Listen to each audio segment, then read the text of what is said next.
시청자 여러분 안녕하십니까? 뉴스데일리 베스트 미네커입니다. 총선을 1년도 채 남겨두지 않은 상태에서 민주당의 악재가 계속해서 이어지고 있습니다. 이재명 사법 리스크에서 전당대회 돈봉투 사건으로 이어지더니 최근엔 김남국의 60억 코인까지 그야말로 겨박죄라 할 수 있는데, 이런 가운데 어제는 8시간 무료로 일하는 사람에게 밥을 준다는 이른바 열정페이 논란이 문재인 책방에서 불거졌습니다. 또 오늘은 박원순 전 서울시장의 다큐멘터리가 오는 7월 개봉한다는 소식이 알려지면서 그야말로 비판이 쏟아지고 있습니다. 그야말로 총체적 난국인데, 앞서 언급해드린 최근에 불거진 논란들을 가만히 살펴보면 민주당, 더 나아가 좌파들의 위선과 거짓이 고스란히 노출되고 있다는 점에 우리가 좀 주목할 필요성이 있어 보입니다. 먼저 민주당 또는 좌파들의 위선이 그대로 드러난 김남국 코인 사태로 인해 이른바 민주당식 가난 코스프레가 재조명되고 있습니다. 구멍난 운동화를 신고 매일 라면만 먹는다는 등의 발언으로 자신의 궁핍을 홍보해온 김남국 더불어민주당 의원이 최근 거액의 코인을 보유한 사실이 알려지면서 민주당 소속 정치인들의 과거 가난 코스프레가 재조명되고 있는 것인데요. 그 사례가 한두 건이 아닙니다. 사진을 보면서 하나하나 그 사례를 짚어드리겠습니다. 지금 보시는 사진은 더불어민주당 박영선이 지난 4.7 재보선에서 선보인 구멍난 신발 사진입니다. 박영선이 2018년 서울시장 경선 때 신고 다녔다는 파란색 운동화는 이음새 부분이 뜯겨져 있었는데요. 신발이 낡으면 구멍이 나거나 찢기거나 또는 닳아지는 건 당연한 일이지만, 당시 박영선 후보의 구멍난 운동화의 경우에는 곱게 보이지 않는 이유가 따로 있었습니다. 박영선은 지난 2014년 새정치민주연합 원내대표 시절 의원총회에 찢어진 구두를 신고 등장해 눈길을 끌었던 전력이 있습니다. 그런데 그 구두의 찢어진 모양이 자연스럽지 않다는 지적이 제기됐었는데요. 누군가 마치 일자로 찢은 듯 부자연스러운 모양으로 찢어졌기 때문이었습니다.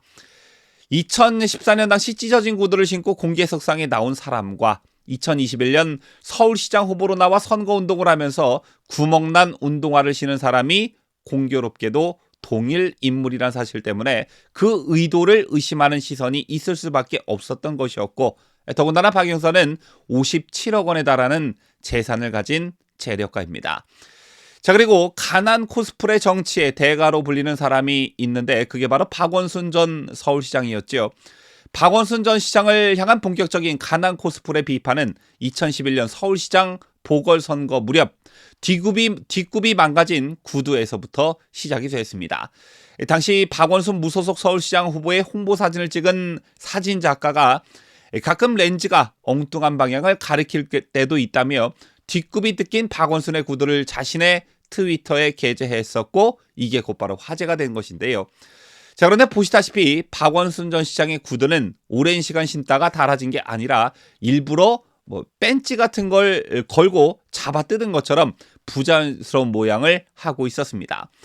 그 누구도 신을 수 없을 정도로 망가진 구두를 버리지 않고 심지어 사진 촬영을 할 때까지 신고 다닐 정도로 검소한 박 전 시장은 서초구 방배동 소재 신동아 럭스빌 아파트 50평에 월세 250만 원씩 주고 살고 있다는 사실이 알려져 결국 위선 논란이 일기도 했습니다.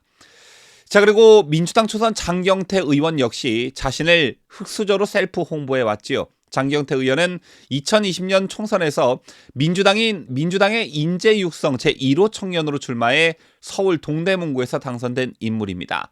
당시 신고한 재산이 아버지 재산과 합쳐 총 2억 8,100만 원이었고 그중 자신의 재산은 1,000만 원에 불과하다고 해 관심을 끌기도 했습니다.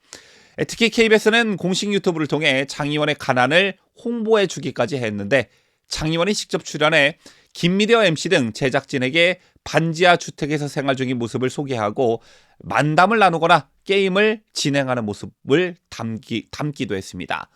자, 그런데 장경태 의원의 재산은 국회 입성 2년여 만에 7억 233만 원으로 늘었습니다. 또한 민주당 박주민 의원도 가난 또는 거지 코스프레의 대명사로 분류되는 인물인데요. 과거 후원금 홍보물에서 과구유에 꽂은 빨대에 입을 문 채 쪼그려 앉아있는 모습을 찍은 사진에 박주민의 든든한 후원자가 되어주세요라는 문구를 넣었습니다. 다른 홍보물에서는 박주민 의원이 만원짜리 지폐 한 장을 들고 쌍용 자동차 해고 노동자를 응원하는 문구를 적은 사진을 넣기도 했습니다. 그런가 하면 박 의원은 지난해 6월 다리가 부러진 안경을 착용하고 정책조정회의에 등장하기도 했었는데 왼쪽 안경다리가 없는 안경을 한쪽 귀에만 아슬아슬하게 걸쳐놓은 사진이 여러 언론을 통해 보도되기도 했습니다. 참고로 박주민 의원이 신고한 재산 총액은 15억이 넘습니다. 또한 가난거지 코스프레하면 김상조 전 청와대 정책실장을 빼놓을 수 없는데요. 김상조는 지난 2017년 공정거래위원장 후보자 시절 인사청문회에서 30년 된 낡은 가방을 들고 나와 가난 코스프레를 시전에 화제가 되기도 했습니다. 이거 말고도 민주당 혹은 좌파들의 거지 혹은 가난 코스프레 전례는 그 수를 헤아릴 수 없을 정도로 정말 많습니다. 정체는 실제 생활과 경제 수준에 무관하게 자신의 어떤 소탈함, 검소함을 그리고 청빈함을 주장하고 싶을 때 소위 친서민 가난거지 코스프레를 하곤 합니다.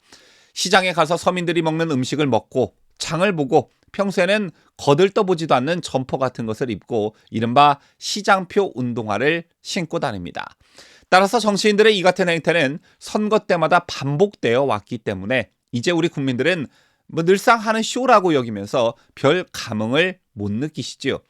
자, 그런데 왜 유독 이런 보여주기식 코스프레가 민주당 또는 좌파 성향 정치인들에게 주로 나타나는지 이 대목은 한 번쯤 우리가 곰곰이 생각해 봐야 할 부분인 듯합니다. 민주당 돈봉투 사건에서 드러난 녹취록을 보더라도 연봉이 1억 원이 넘는 국회의원들이 200~300만 원짜리 돈봉투를 받으려고 아둥바둥대는 목소리가 고스란히 담겨 있기도 했었는데요. 자, 과연 이런 사람들에게 나라를 맡겨도 되는지, 국민의 대표라고 가슴팍에 국회의원 배지를 달아줘도 되는 건지 국민들께서 한 번쯤 생각해 보셨으면 좋겠다는 생각을 가져봅니다. 자, 우리가 흔히 이런 말을 하곤 합니다. 우파는 부패로 망하고 좌파는 분열로 망한다 라는 일종의 정치 격언이 있죠. 부패는 오로지 부자와 보수기득권만 저지르는 악행인 줄로만 알고 계신 국민들이 아직도 많이 계십니다. 하지만 언제부턴가 그 반대가 되었습니다. 2003년 소탈하고 서민적이고 없는 자를 대변하는 노무현을 대통령으로 만든 게 좌파들이었는데 결국 뇌물 부패와 연루돼 극단적인 선택을 하고 말았죠. 좌파들의 위선의 가면이 벗겨지는 역사적 순간이 아닐 수 없었습니다. 아시다시피 21대 총선에서는 절대 다수가 된 더불어민주당 지역구 후보 중 무려 63%가 586 세대들입니다. 대한민국 정치판의 주역이 된 586들은 그들이 그렇게 비난하던 불법과 부정을 태연하게 저지르고 불공정과 불평등을 당연시하고 있습니다. 선거 승리를 위해서는 국민을 좌우로 동서로 분열시키고 남자와 여자, 청년 세대와 장년층이 대결토록 만들어버리죠. 게다가 위선적이고 뻔뻔하기까지 합니다. 애당초 부끄러움을 모르니 잘못도 절대 인정하지 않습니다. 원래 좌파는 목적을 위해서는 수단과 방법을 가리지 않는 그런 성향을 띱니다. 이른바 좌파 카르텔로 불리는 그들이 말하는 동지애로 똘똘 뭉친 좌파들은 정권 탈취를 위한 선전선동술에 능하고 국민들을 속이는 보여주기식 쇼에 굉장히 탁월한 능력을 가지고 있습니다. 좌파들이 가진 가장 큰 특징은 비록 잘못이 있더라도 절대 인정하지 않는 것인데요. 9억 원의 정치자금 수수 중 1억 원이 동생 전셋집 자금으로 사용돼 불법 정치자금법 위반으로 실형을 살고 나온 한명숙의 동지들은 아직도 한명숙이 무죄이고 억울하다고 주장합니다. 또 조국 부인 정경심은 입시 비리와 증거인멸 등으로 4년형을 선고받고 복역 중이고 조국 딸 조미는 부산대 의전원 입학이 취소되었습니다. 그래도 조국은 여전히 자신은 물론 부인과 딸도 잘못한 것이 거의 없다고 억울해합니다. 이런 위선과 뻔뻔함을 거의 모든 좌파들이 가지고 있기 때문에 이른바 가난 코스프레, 거지 코스프레를 서스럼 없이 시전하면서 국민들을 속일 수가 있는 것입니다. 이런 위선과 거짓 그리고 부정부패들이 문재인 정권에 가려져 있었던 것뿐이었고 정권이 바뀌고 지금까지 밝혀진 것들은 그야말로 빙산의 일각이라 생각합니다. 양파 껍질처럼 벗겨도 계속 드러나는 좌파들의 위선과 거짓의 가면, 국민 여러분께서 이제는 벗겨주셔야 하지 않겠습니까? 지금까지 저는 자유대한민국을 수호하는 뉴스데일리 베스트 민앵커였습니다.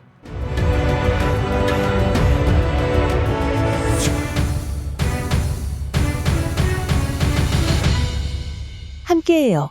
뉴스 데일리 베스트.